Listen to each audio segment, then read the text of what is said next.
created between the academia and the industry.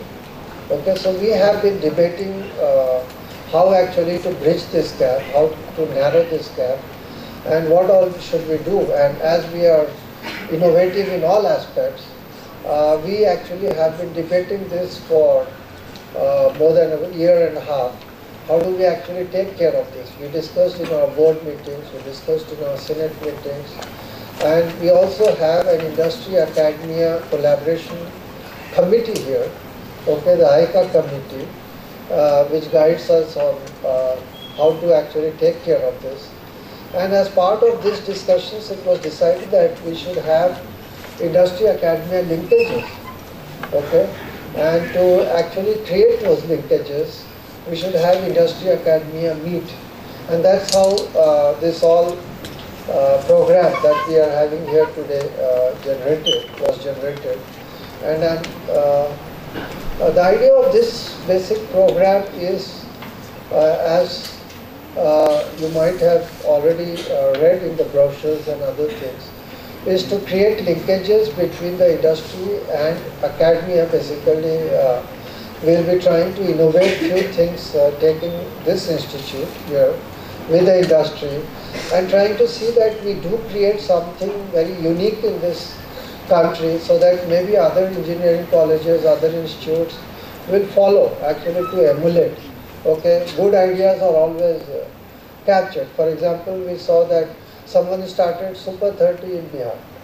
Okay, now that Super 30 has actually been copied at many places for IIT coaching and other coachings. There are Super 100, there are Super 60, there are Super 50 and all that. So someone started something new. It's never late to start, okay, with any innovative idea. And while interacting with industries, we have also actually found that industries are also wanting to do something innovative. Okay, how to do, where to do, they are still pondering, struggling, and they are looking for new institutes, new places, okay, to start with new ideas, rather than going to some existing old place where there are a lot of procedural problems, okay, starting certain things. So we thought, why not, we being fresh, new, no baggage to carry on, okay, why not start with these new ideas? Okay, and to actually get new ideas from the industry. Okay, industry, academia people, let them come together, discuss. Okay, so the idea is a lot of things can be actually generated. Now we want to create a win-win situation. It's not that we are asking industries to come here and pump in money for us. No, we are not interested in money. Okay, we are interested in actually bridging this gap that India is facing. So we are actually targeting a national problem, okay, with this as a showcase or with this as a case study institute, okay. So the idea is not to actually ask you to actually give some money to us or to take our students for employment or to do things. The idea is targeting a bigger problem that the nation is facing, okay, and trying to do something as a case study here, which others find important and useful to carry on and emulate. Okay, that's the whole objective of this. Of course, there are certain sub-objectives. The sub-objectives are also that we do want our students to interact with the industry, understand what the industry wants them to be prepared with, okay, when they graduate, how they will be more employable when they graduate. And that's why we are doing this 2 years before our first batch graduates, okay, so that we learn from the talks and the interactions that happen here. The students learn, okay, and they prepare themselves. They still have almost 1.5 years to 2 years with them. Now, when we talk of win-win situation, actually, as I told you, we have a lot of flexibility. So we are looking for industries, okay, to actually collaborate with us in a win-win model. Okay, the win-win model could be, they decide, okay, we will focus on IIIT, taking students from IIIT NR or working together with them to see that the academic structure or the academic programs are industry oriented. Okay, and for that basically, suppose they decide that okay, their focus will be this institute, they want certain number of people, okay, who are totally ready for them, rather than taking students from any institute and training them for 6 months to 1 year to sometimes 1.5 years, okay, spending that money and time on them only on training. Let that training happen in this institute, okay. So for that training to be very industry oriented, very particular industry oriented, we can have academic programs designed together, okay. Not that you actually come and offer those programs, okay, but you help us in designing those programs, maybe help us in doing some internships, or help our students in doing internships at your places. Okay, and finally when the students actually graduate, you find them that they are the best to pick up, okay, because they have been trained on the type of technologies and the type of environment you want to create for them. Okay, so that's the whole idea, and mind it, the students have complete 1 to 1.5 years to spend in the way your industry wants. Our chief guest has arrived. I'll request everyone to please raise. Okay, welcome Mr. Bansal. Thank you so much. Okay, I'm sorry we started the program. Okay.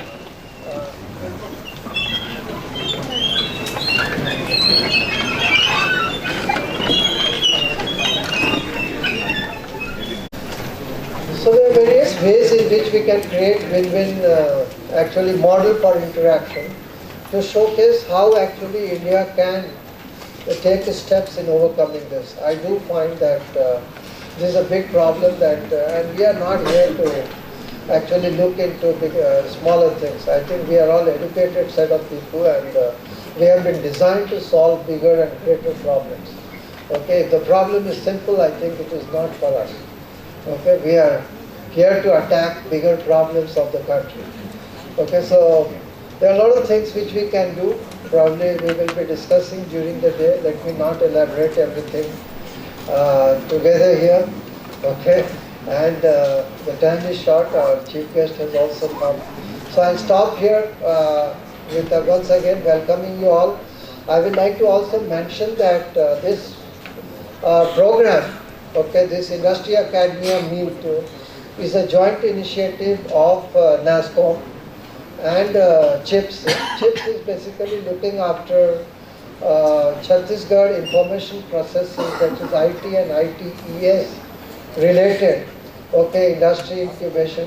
We'll be having a lot of discussions on that, and today none other than the current in charge of CHiPS is here, so he'll be more elaborating on what we are doing here.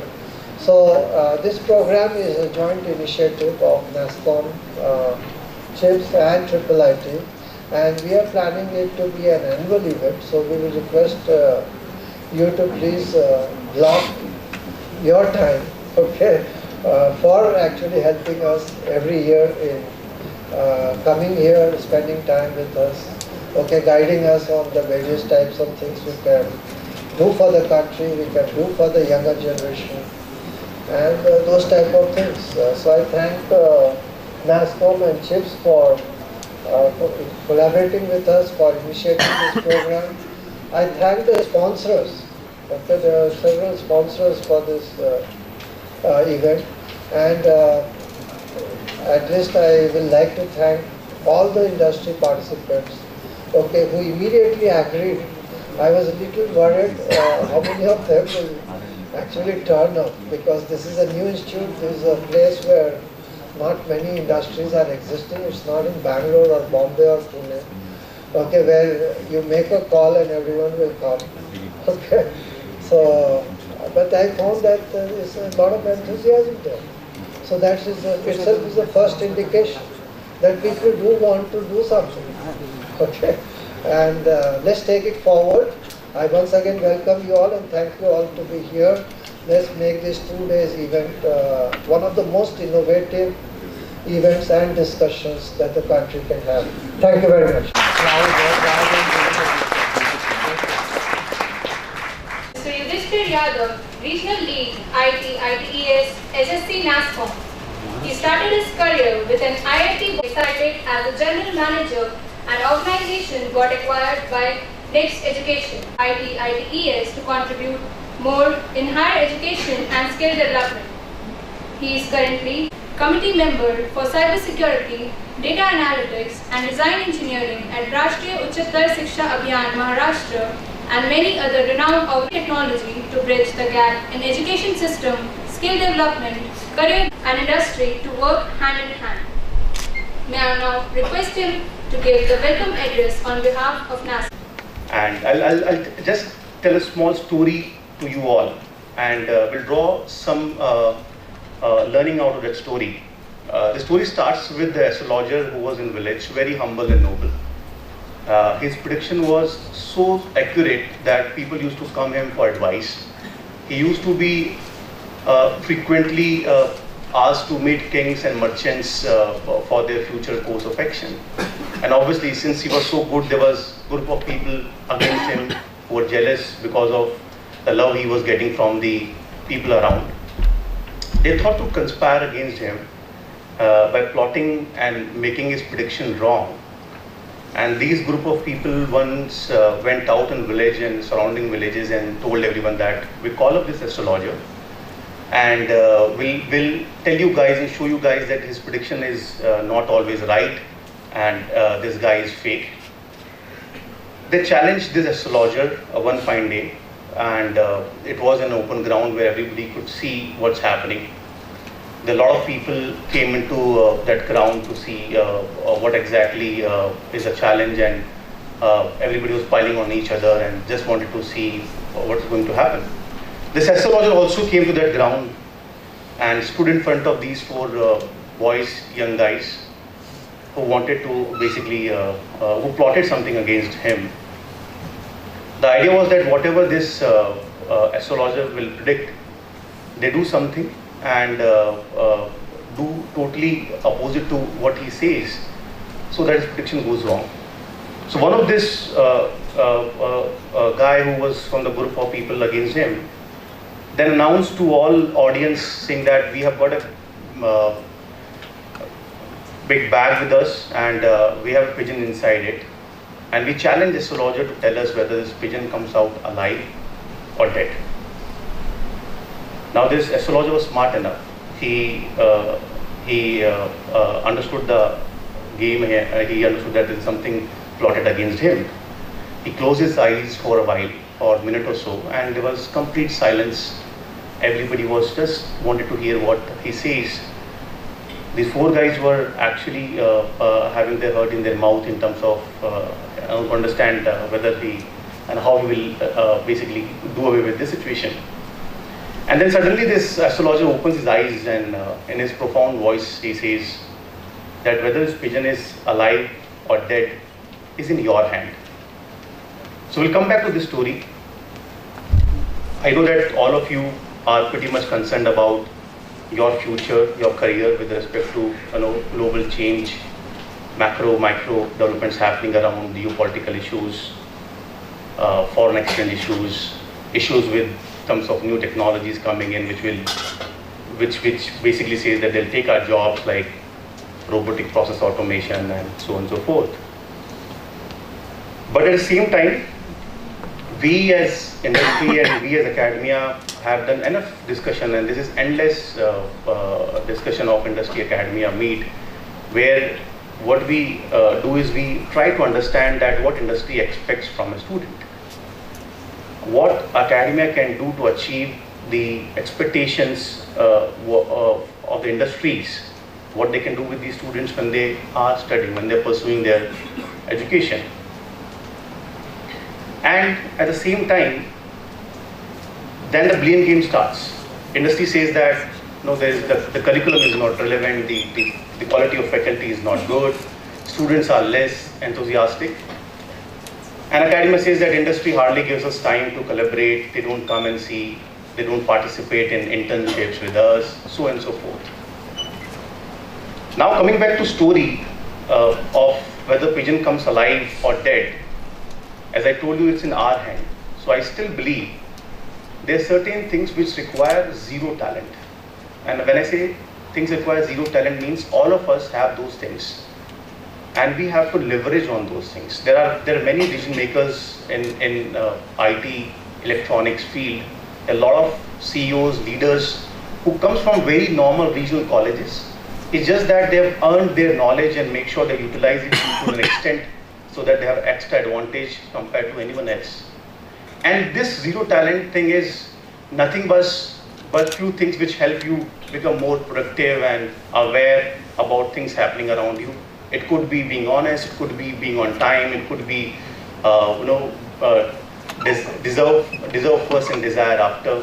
It could be taking a extra mile ahead, giving more time to your own awareness, trying to go and do your homework enough before you sit in any of the interviews, so on and so forth. So all I wanted to communicate to you guys is you have enough time to gear up for industry. We all had fear in past as well. When computers came into work, we in the sense that our parents had challenged that their jobs will go away with computers coming in.